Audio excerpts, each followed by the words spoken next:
If you're iron deficient, you have low red blood cells, and the red blood cells provide oxygen to the body's tissues. So that is very important. Oxygen, like that, we talk about how important oxygen is. It's the first thing we do when we're born, right? We take that deep breath of oxygen. It's the life force. It's feeding all of our cells. It's feeding our brain. It's helping us to function. It's helping our memory.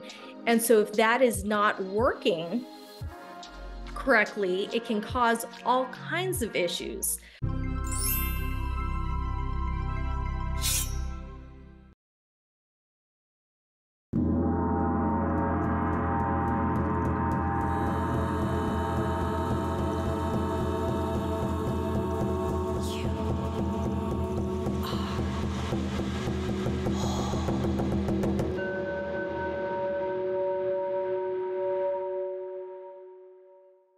I'm Kristy Austin. Make sure you like, subscribe, and comment to Lux Media Studios. Welcome to Whole-ly Chit. I am your host, Kristy Austin, here to remind you that you are whole. And chit's a Sanskrit word for pure consciousness, the reason I started this podcast. So on today's show, we are going to discuss iron deficiency anemia. And the reason that I wanted to discuss this is because I think there's a lot more people suffering with this than realize. And it's very important. And I think the people who even know that they have it kind of brush it under the rug, like, it'll come and go. It'll be fine. At least I know I was one of those people until I had children. And, as a mother, we have to do our research and we find out more and more information and how important this is. So, iron deficiency anemia, who does it affect? Most commonly, women who have heavy menstrual cycles. That's a big note for me there. Women who have heavy menstrual cycles, pregnant women or women who are breastfeeding, or women who just gave birth. Those who've had surgery or physical trauma. If you get a lot of runny, bloody noses or hemorrhoids, those even can cause iron deficiency. People with gastrointestinal issues can suffer from iron deficiency. Diseases like celiac disease, people who have ulcers, Crohn's disease, inflammatory bowel disease, vegetarians, vegans. And I think the biggest reason for vegetarians and vegans, because a lot of people go into wanting to be vegetarian or vegan without really doing the research on the correct foods to eat. So they cut all the things out that they used to eat, and then they're just eating things that they like. And they're not having a full nutritious meal. They're not incorporating the foods that are so very necessary. What's going on here? Sorry, 1 second. They're not including the foods that are necessary to have a nutritious diet with all the nutrients that they need. And children, this one surprised me. Children who drink more than 16 to 24 ounces of milk a day. That's cow's milk I'm talking about. And even though milk has a small amount of iron in it, it is extremely hard to absorb. And that actually, the iron that's in there decreases the absorption of iron that it will allow in. So I thought that was very interesting. And this was interesting as well. Aspirin, Tylenol, the medications that are blood thinners, that can also keep you from absorbing iron. So if you take an aspirin a day and for blood thinning purposes, you might want to also take an iron supplement as well. The reason that this is so close to my heart right now is because of my daughter. Now, tell you a little story. When I was younger, I've fought with iron deficiency anemia since I was a kid. I thought nothing of it. people, it comes and goes, right? I just need to add some more beans or leafy greens in my diet. I'll be just fine. Um, I didn't realize what an impact it has on a lot of things that I was struggling with and suffering with until now. And my daughter was she just started a new school, and she was very lethargic. She's looking pale, having circles under her eyes. We thought she was just sick. She got a little bug. She needed to work through it, and it continued. She wouldn't have a fever. That was the thing. We thought, okay, well, this is like a sickness without a fever.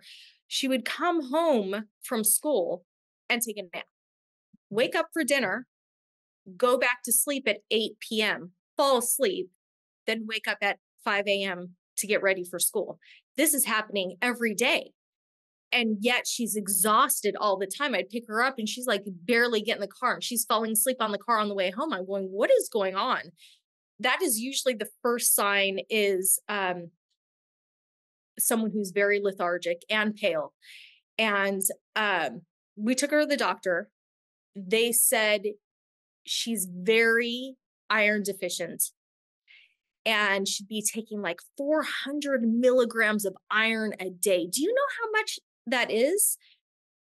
Just to give you an idea, the most iron that you can find in any vitamin supplement is 50 milligrams.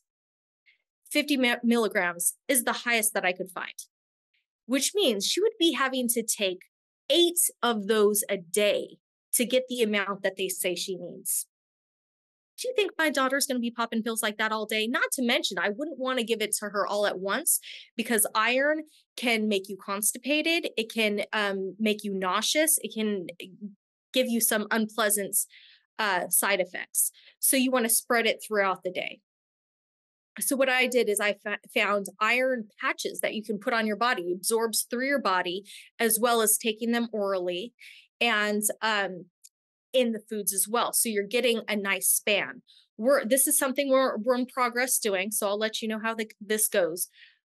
But in doing this research, I realized that this is a side effect of some of the issues that have been going on for a while that I didn't even realize.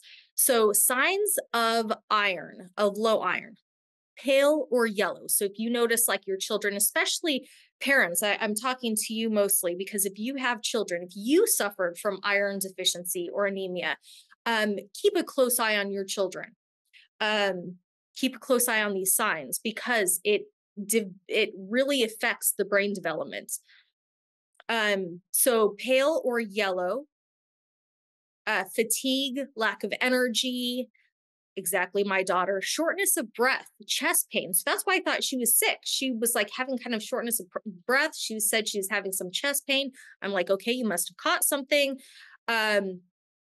Especially when she'd get up and do activity. But then it didn't even have to be something where you're running. It just had to be like small activities would cause the shortness of breath. Rapid heart rate, pounding in the ears. She'd be like, I feel like I have ringing in my ears. So pounding in the ears is one. Headaches, craving ice or clay. Have you seen those kids where they like want to eat dirt? That could be an iron deficiency, which is interesting, because when I was a teenager, when I was iron deficient, I only wanted ice all the time. I literally, those ice trays that you get out of the freezer, I'd walk around. I'd leave the house with like 2 ice trays, put them in my car, and I just pick them out as I'm driving. I'd have like one stuck on one ice cube at a time. I never was without an ice cube tray in my hand. So when I read this, I'm like, oh, ice, makes sense. Sore or smooth tongue. So it affects our blood cells, and different colored red, or like a smooth, different discolored tongue. So that's also a sign. I never really thought to look at my daughter's tongue until this. Brittle nails or hair loss. So if you notice your kids, like when they're taking showers and they're complaining about their hair falling out all of a sudden, or their nails become extra brittle, that is another sign. So those are all signs and symptoms that you are iron deficient. Why is this so important? Why is iron so important? Why is it so dangerous not having enough iron in your body? Well, iron helps to make red blood cells. So when they take your blood, and this is what they did with my daughter, they tested her for mono because they thought, well, maybe she's at that age. It wasn't that. It was low red blood cells. So if you have low red blood cells, that's usually a sign that you are anemic, iron deficient anemia. If you're iron deficient, you have low red blood cells, and the red blood cells provide oxygen to the body's tissues. So that is very important. Oxygen, like that, we talk about how important oxygen is. It's the first thing we do when we're born, right? We take that deep breath of oxygen. It's the life force. It's feeding all of our cells. It's feeding our brain. It's helping us to function. It's helping our memory. And so if that is not working correctly, it can cause all kinds of issues. Without iron, you can't make hemoglobin.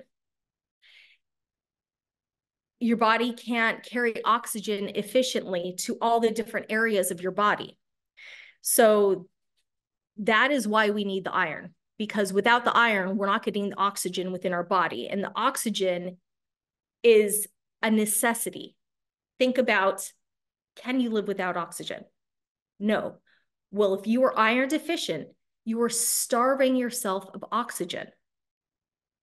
That's how serious it is. It's not just, oh, this is some vitamin that I could or couldn't take, and how important is it really? No, iron is so important that you are literally starving yourself of oxygen when you are low and not taking it. So that's one thing I didn't realize. I just thought it was like another vitamin. Like sometimes you can overload on vitamins, and there's so many supplements, you don't even know what you're taking anymore or what's for what. Well, iron is one of the most important ones, because if you are deficient, you are starving yourself of oxygen. That's how important it is. Now, what foods help or have iron in them? Dark meats. That's why they say vegetarians are extremely iron deficient, because they're not eating the red meats. But the dark meats, liver is the highest source. I remember my grandmother saying she forced herself to eat liver because she was iron deficiency. Then come to realize, and I believe they did a study also that proved there can be a iron deficiency gene, that your body does not metabolize iron as well. Believing Before Seeing, a new bestseller by Candace Barr. Order your copy today. If so, it would make sense, because my grandmother, my mother, me, my daughter. So dark meats. I remember my grandmother used to force herself to eat liver, and she said it was disgusting. She hated it. Chicken and turkey, dried lentils. So vegetarians they usually make like a big dish of lentils, lentil soup. That's great. Great lentil soup. Peas, beans, edamame. I love autumn edamame personally. So when I found that out, I'm like eating them all the time. Fish, soybeans, baked beans, chickpeas, raisins. I didn't know that. Prunes, apricots, peanuts, any dark leafy greens. So like spinach, kale, anything that the darker the better, dark leafy greens. Oatmeal, whole grain bread. Also, vitamin C helps the absorption of iron. So you want to make sure that you're getting that vitamin C when you're taking iron, or eating oranges, grapefruits. I personally love oranges and grapefruits, kiwi, strawberries, broccoli is great. It has iron and C. Tomatoes, you want to be making sure that you're incorporating C in, you want to make sure you're incorporating vitamin C with your iron.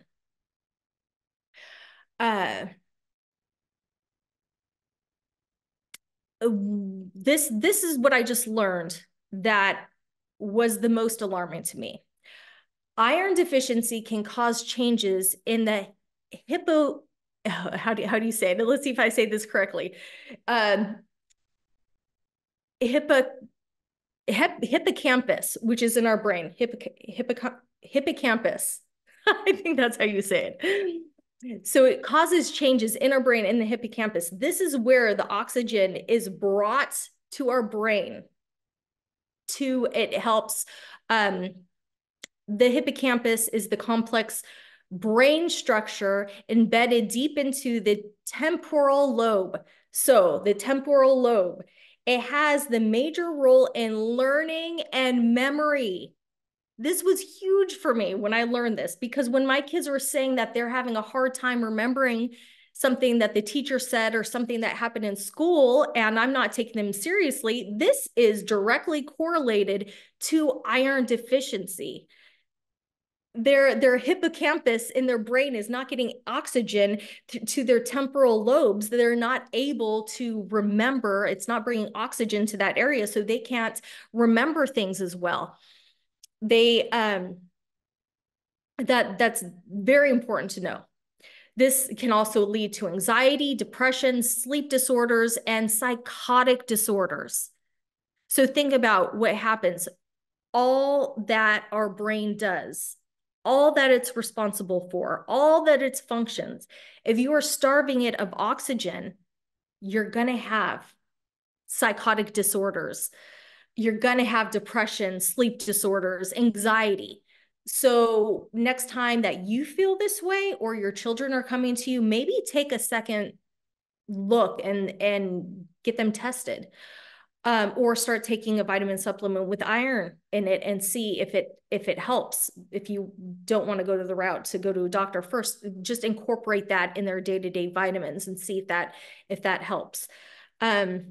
Children, the study that they did, which shows a little bit of a difference with adults and children, you notice that children are very hesitant. They're antisocial. They're wary.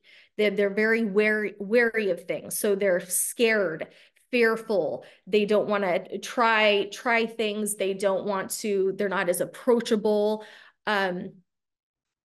I thought that was very interesting, that the fact that they've actually studied that and found it both in humans and rats, that the mice that they studied this with, the wariness and the hesitance and the antisocial disorders.